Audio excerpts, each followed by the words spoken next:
Hare Krishna, Namaste. Chapter 12, which is entitled as Bhakti Yoga. Sloka 2. śrī-bhagavān uvāca mayy āveśya mano ye mam nitya-yuktā upāsate śraddhayā parayopetās te me yukta-tamā matāḥ. śrī-bhagavān uvāca, the Supreme Personality of Godhead said, śraddhayā upāsate, endowed with supreme faith, nitya-yuktā, ever desirous of being united with me, yea, those whose mano, minds, mayy āveśya, focusing exclusively on me as the goal to be attained, mam upāsate, worship me, they, me, by me, yukta-tamā, most perfect in yoga, matāḥ, or considered to be. Translation. The Supreme Personality of Godhead said, those who fix their minds on my personal form and are always engaged in worshipping me with great and transcendental faith are considered by me to be most perfect. Here in this sloka, Krishna gives the hint of who's best and perfect, and also doesn't say directly who's the one who's going to attain the results sooner between those two that Arjuna mentioned in the previous sloka. In third and fourth and fifth slokas, Krishna will speak about those who are worshipper of Atma, or those who are impersonalist. And in the sixth and seventh sloka, Krishna speaks about those who are worshipper of Bhagavan, Sri Krishna, as their ultimate goal. So what is being stated here is whoever are having a strong desire of being constantly with Krishna, united with Krishna and Krishna alone, with great faith, focusing their mind exclusively on Krishna. That is, considering Krishna alone as their supreme goal, worship only Krishna, they are the best yogis. Here in this sloka, the answer of who gets the result faster has not been mentioned. But it is quite obvious what the answer is going to be by this sloka when Krishna said, they are perfect, they are the best ones. Let's recollect, there are two types of worshipper that mentioned in the first sloka by Arjuna. That is Bhagavat upāsana, one who worship and wanting to attain Krishna. And another one is Atma upāsana, one who worship Krishna but wanting to attain Atma. Or as I said, the variations are there by various acharyas.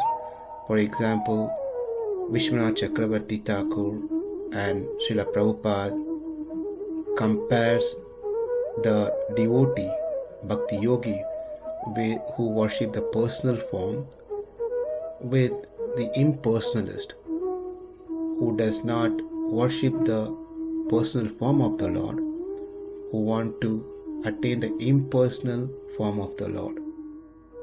That's one variation. And the other variation of the second category is where Baladev Vidyabhushan says Atma upasakas, one who worship the Atmas.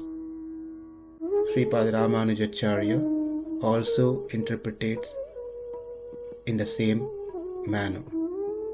Nevertheless, the idea is to bring forth among these who's the one who is considered to be the perfect one who can attain their ultimate goal easily, sooner, without much of difficulties. So let's see how come the bhaktas, the Bhagavat upasakas, one who performs upasana towards Krishna, attains their goal faster compared to the other one. We should know that both these paths have its own obstacle to deal with.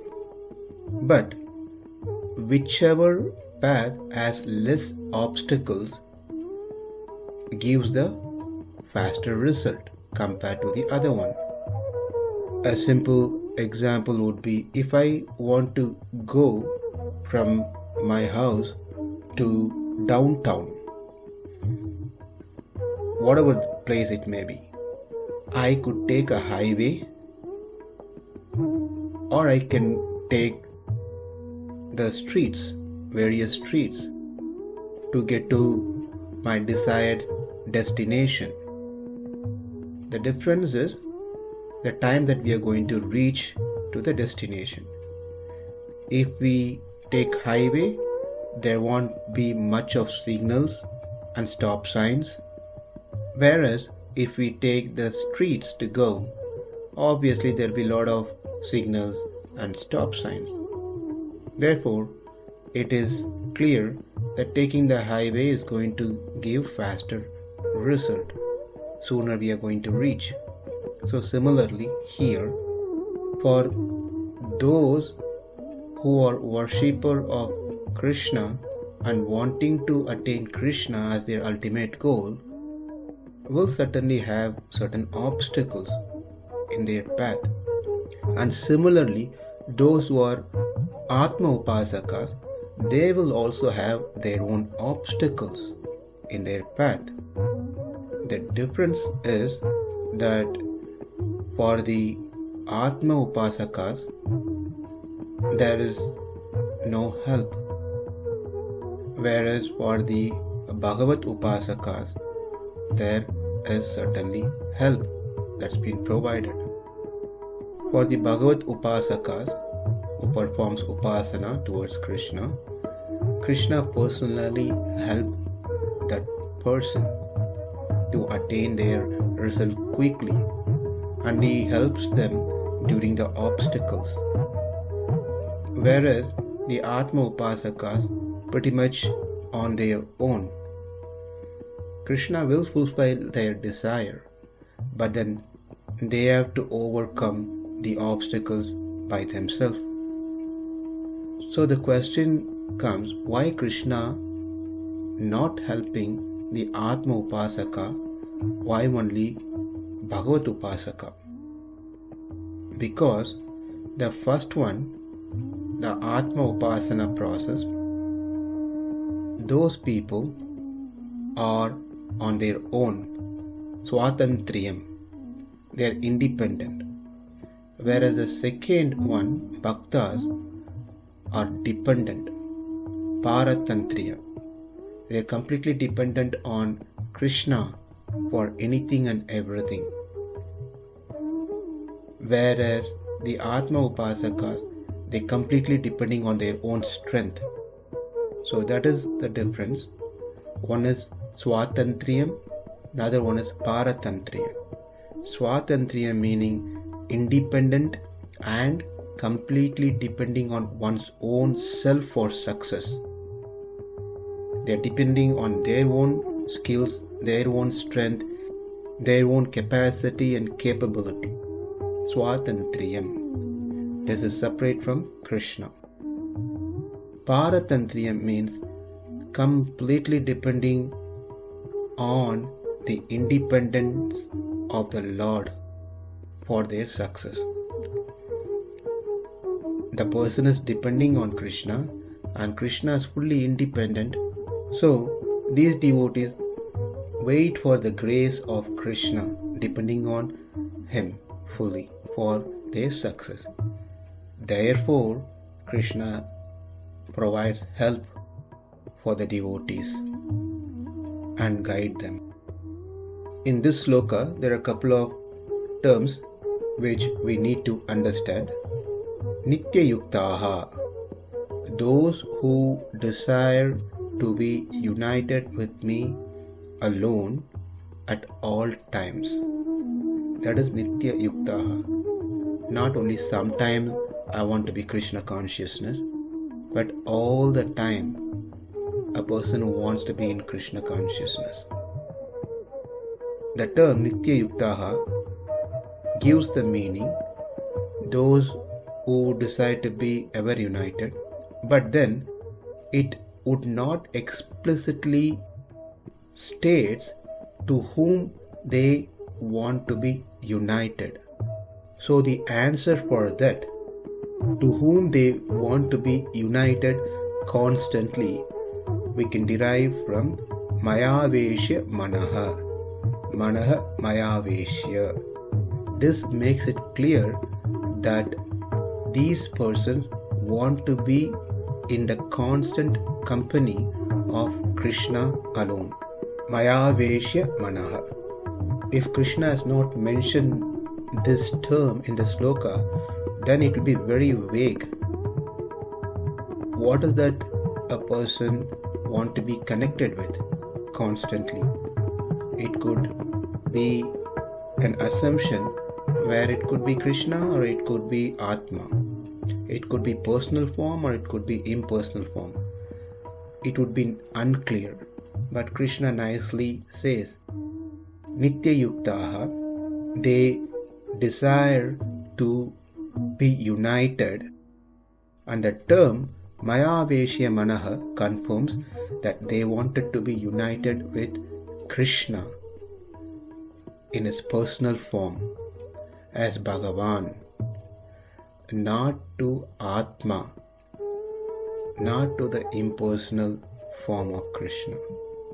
āveśya, that makes it clear it is Krishna alone as their end result, as their goal to attain.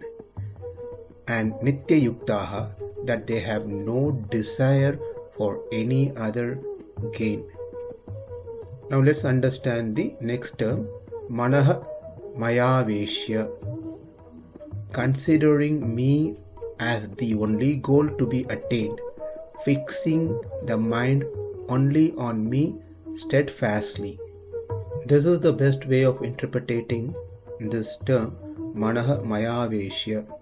Otherwise, if we just say fixing the mind only on me, removing the first line, which is considering me as the only goal to be attained, then that is already covered by upāsate. Upāsate means to worship.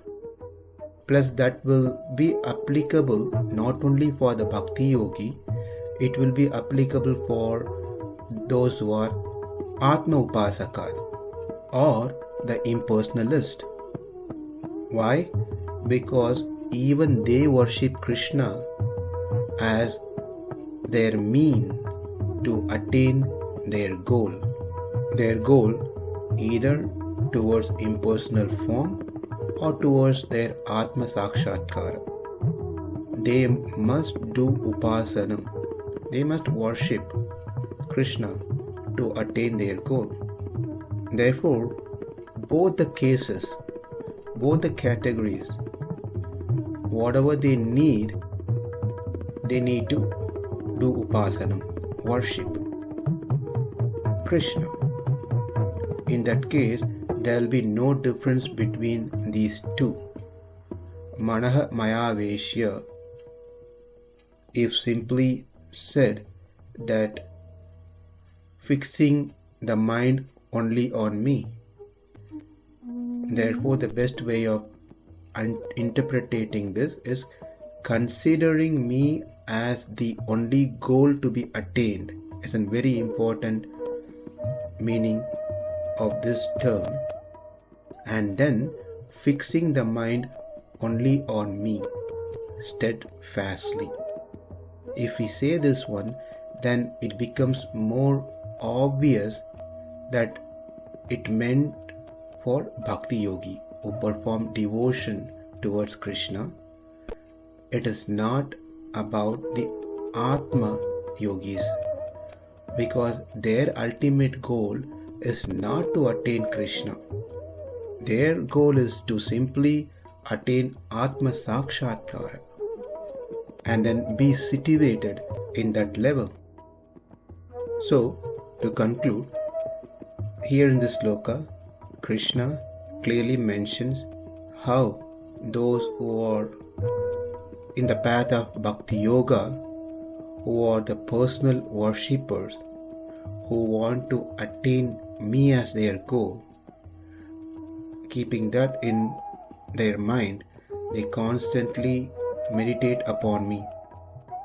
They continuously get engaged in devotional service, are the ones who are perfect and best. In the next 3 verses, why the impersonalist or the self-worshippers, Atma-upasakas, are not great, how they are lower, will be explained. Mayy āveśya mano ye mam nitya-yuktā upāsate śraddhayā parayopetās te me yukta-tamā matāḥ. Namaste. Hare Krishna.